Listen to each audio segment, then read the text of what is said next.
இறை மக்களுக்கு செய்யும் அறப்பணியில் பங்கு பெறும் பேறு தங்களுக்கும் அளிக்கப்பட வேண்டும் என மிகவும் வருந்தி கேட்டுக்கொண்டார்கள். 2 கொரிந்தியர் 8ஆம் அதிகாரம் 4வது வசனம். கிபி 48ல் எருசலேமிலே மிக கொடிய பஞ்சம் வந்தது. மக்கள் உணவுக்கும் தண்ணீருக்கும் மிகவும் அவதியுற்றாங்க. இந்த கொடிய பஞ்சம் வந்த நேரத்தில் பவுல் என்ன செய்கிறாரு? தூய பவுல் அவர் உருவாக்கின சபைகளிடத்தில் கடிதத்தை எழுதுகிறார். அப்போதெல்லாம் அந்த கடித போக்குவரத்து அதிகமாக இருந்த காலகட்டங்கள். அப்போ அந்த கடிதத்தை எழுதி இங்கே மக்கள் எல்லாரும் வந்து இந்த எருசலேமிலே மக்கள் பாதிக்கப்பட்டிருக்கிறாங்க, அவங்களுக்கு உணவு கொடுங்கள் அப்படின்னு ஒரு கடிதத்தை கொடுக்குறாரு. அதில் ஒரு 2 சபை, இந்த கொரிந்தி இவங்களாம் என்ன பண்ணாங்க, எருசலேம் எவ்வளோ பயங்கரமாக இருக்கும், அவங்களாம் எங்களை துன்புறுத்தின, ஒரு காலத்தில் ஆண்டவரை துன்புறுத்தின இடம், நாங்கள்லாம் பாவப்பட்டு இருந்தோம், எங்களுக்கெல்லாம் உதவி செய்யலை, இன்றைக்கி அவங்க ரொம்ப நல்ல நிலைமையில் இருந்தாங்க, அவங்களுக்கு நான் உதவி செய்ய மாட்டோம் அப்படின்ற மாதிரிலாம் சொன்னாங்க. அப்புறம் பவுல் இல்லை, அப்படி செய்யக்கூடாது, அவங்களும் நம்முடைய சகோதர சகோதரிகள் அப்படின்னு சொன்ன பிறகு இந்த கடிதத்தை பெற்ற சபை மக்கள் எல்லாரும் வந்து என்ன செய்கிறாங்க, அந்த எருசலேமிலே அன்றைக்கு பாதிக்கப்பட்ட பஞ்சம் இருந்த நேரத்திலே அவர்கள் தங்களால் இயன்றதை கொடுத்து உதவி செய்தாங்க.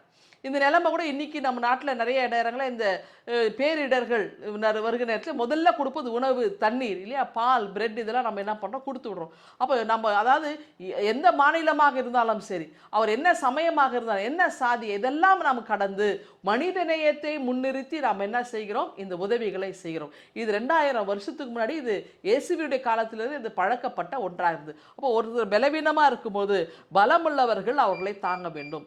இதனுடைய தொடர்ச்சி பார்த்தீங்கன்னா கிபி 1968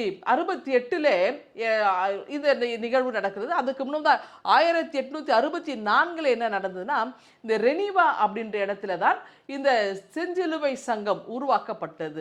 அப்போ எதுக்கு இது பண்ணால், இந்த போரில் குண்டடிப்பட்டவர்கள் அவங்களுக்கு இந்த காயம், ரத்தம்லாம் வரும்போது அந்த காயத்துக்கு மருந்துட்டு அந்த ரத்தத்தையும் இந்த இயேசு சிலுவையிலே நமக்காக சிந்தின அந்த ரத்தத்தையும் அந்த நினைவு கூறணும்.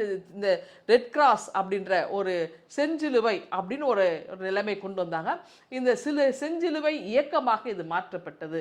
இன்றைக்கு உலக செஞ்சிலுவை வேர்ல்டு ரெட் கிராஸ் டே தினமாக நம்ம கொண்டாடிட்டு வரோம். ஆகவே இந்த எல்லாருக்கும் உதவி செய்ய வேண்டும். குறிப்பாக நோய்வாய்ப்பட்டவர்கள், குண்டடிப்பட்டவர்கள், இராணுவத்தில் இருக்கிறவர்கள், இவர்களுடைய காயங்களெல்லாம் போக்க வேண்டும். இதற்காகத்தான் அன்றைக்கு ஆரம்பிக்கப்பட்டது.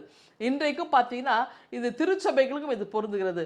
உணவில்லாதவர் உணவு கொடுப்பது, நோயுற்றோரை தாங்குவது, இது மட்டுமல்ல, இன்றைக்கி நிறைய நகர திருச்சபைகள் வசதியாக உட்கார்ந்துருக்கிறாங்க, ஏசி போட்டு உட்கார்ந்துருக்கிறாங்க. இன்னும் அவர்கள் தங்களுடைய கோபுரங்களை பெரிதாய் கொண்டு போயிருக்கிறது. ஆனால் கிராமங்களிலே ஆலயம் இல்லாமல் மரத்தடிகளிலும் திண்ணைகளிலும் இன்றைக்கும் வழிபாடு நடத்துகிறதை நாம் பார்க்கிறோம். அப்படி என்றால் அவங்களுக்கு ஒவ்வொரு நகர திருச்சபையும் தம்முடைய சகோதரர்களை தாங்குவது கடமையாக இருக்கிறது. நம்மேல் விழுந்த கடமை, நம்மேல் விழுந்த பொறுப்பு. அப்படி என்றால் இந்த இயேசுவினுடைய இறையாட்சி பணியிலே எல்லாரும் இணைந்து, இதில் உயர்ந்தவன் தாழ்ந்தவன், பெரியவர் சிறியவர் என்ற நிலை இல்லாமல் எல்லாரும் அங்கே ஒன்றாய் இணைந்து செயல்பட வேண்டும். இந்த சிந்தனையோடு இந்த நாளை துவங்குங்கள். ஆண்டவர் உங்களை ஆசீர்வதிப்பாராக. ஆமேன். எங்கள் அன்பின் ஆண்டவரே, இன்றைக்கு உலக செஞ்சிலுவை தினமாக நாங்கள் கொண்டாடி வருகிற நேரத்திலே எல்லோரையும் நாங்கள் அரவணைத்து செல்ல உதவிக்கரம் நீட்ட கிருபை தார். இயேசுவை ஜெபிக்கிறோம் அன்பின் கடவுளே. ஆமேன்.